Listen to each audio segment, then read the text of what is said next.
Hello and welcome to another edition of Motor Cars Enthusiasts. Right off the bat on today's show, yes, like a bad penny, it's back again. The whole saga that is John Cena's Ford GT. Now, if you don't know this particular deal, let me fill you in. Basically, Mr. Cena actually jumped through all the hoops the Ford Motor Company actually put out there for him and got his grubby little mitts on a brand new Ford GT. But inside of the contract that he signed for this vehicle, stating that he had to keep it for 24 months, nearly 2 years of time, Mr. Cena didn't even keep it for a month's time. Basically flipped it to a dealership who promptly flipped that vehicle again to its current owner. Now, the situation was this. Ford came down on these folks hard, suing the dealership and suing Cena. Now, John Cena, actor slash ex-wrestler, basically, well, he took it on the chin. He basically had to pay back a bunch of money back to the Ford Motor Company. Now, the situation with the dealership is still hasn't come to be. Now, back to the Ford GT that was John Cena's. I predicted on this particular program that in 2 years' time, this vehicle would cross the auction block with this beautiful story about this was the ex-John Cena vehicle. The trick is it's already crossed the auction block twice just in the past several months. The first time it tried to sell was at the Mecum auction in Monterey, California, where it did not reach its reserve price. And then just last weekend, it went across the block again at the Mecum auction in Dallas, Texas, where again, it did not reach its reserve price. The vehicle is just kind of, it's got a sad situation on its hands. Much like my friend on YouTube's The Hagar Cobra actually stated, this vehicle just needs a good home with a loving family. Someone who will actually love this car instead of trying to flip it for $1. So, my prediction, this particular vehicle will cross the auction block again at Kissimmee, Florida Mecum auction in the first part of January, even though I don't know that really, so it's just a prediction. But we'll definitely keep you tuned to what we hear. But sticking with the Ford GT and with Mecum auction, that whole Mecum auction that happened in Indianapolis, Indiana, where for the first time ever to the masses a Ford GT was sold not with the blessing of the Ford Motor Company and not for charity.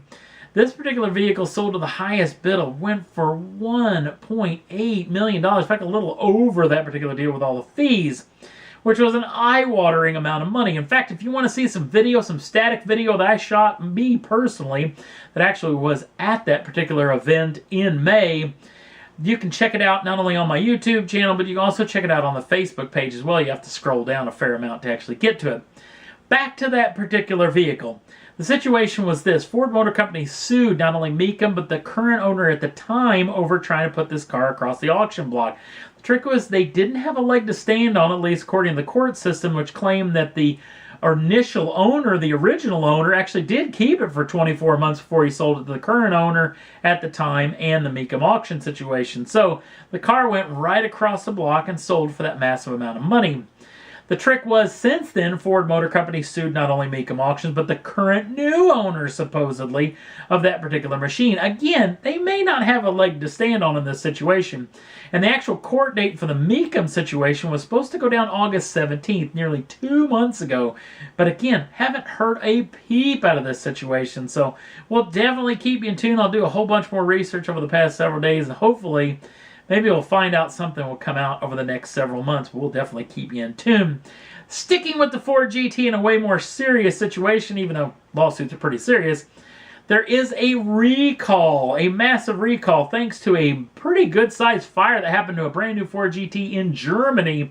The situation is this. There is a valve body back behind or near the rear spoiler that could leak hydraulic fluid over hot parts of the engine or the exhaust and could start a fire. So if you own one of these machines, get it back to your Ford dealership ASAP. Next up on the list, well, the Holden folks aren't holding anything back, even though they don't build cars in Australia anymore.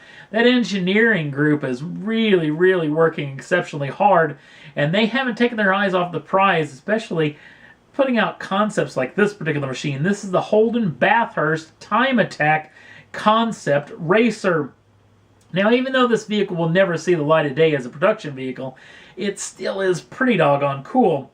The vehicle, if it were to exist, would exist as this. It had 4 axle flux electric engines on all 4 corners, along with 4 3-speed planetary gearboxes, also on all 4 corners.